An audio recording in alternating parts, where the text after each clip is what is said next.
নমস্কাৰ, নতুন এটা ভিডিঅ'লৈ সকলোকে স্বাগতম জনাইছোঁ। আজি আগবঢ়াইছোঁ চতুৰ্থ শ্ৰেণীৰ দ্বিতীয় পাঠ ৰামায়ণৰ সাধু।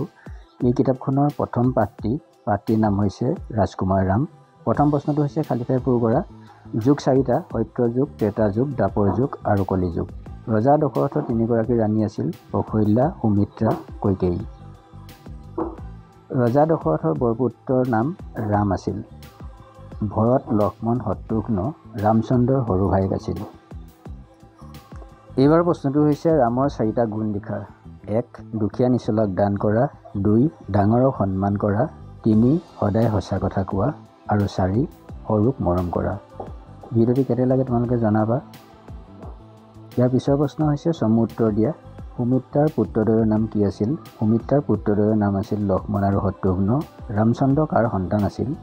ৰামচন্দ্ৰ ৰজা দশৰথ আৰু কৌশল্যাৰ সন্তান আছিল। ভৰতৰ লগত কাৰ বিশেষ মিল আছিল?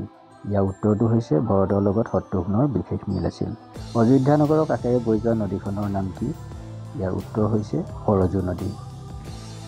ক্ষত্ৰিয়ৰ প্ৰধান দায়িত্ব কি? ক্ষত্ৰিয়ৰ প্ৰধান দায়িত্ব হৈছে দুষ্টৰ পৰা সমাজক ৰক্ষা কৰা। দশৰথৰ চাৰিও পুত্ৰই প্ৰতিদিনে কেনেধৰণৰ কাৰ্যকলাপ সম্পাদন কৰিছিল? পাঠৰ আধাৰত লিখা।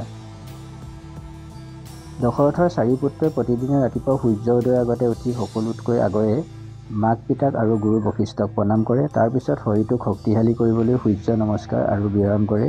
তাৰপিছত অযোধ্যা নগৰৰ কাষৰ সৰজু নদীত গা ধুই তেওঁলোকে ভগৱানক পূজা কৰে আৰু ভাল ভাল গ্ৰন্থ অধ্যয়ন কৰে। এয়াই আছিল আজিৰ ভিডিঅ'টো কেনে লাগিলে জনাবা। ভিডিঅ'টো চোৱাৰ কাৰণে অশেষ ধন্যবাদ।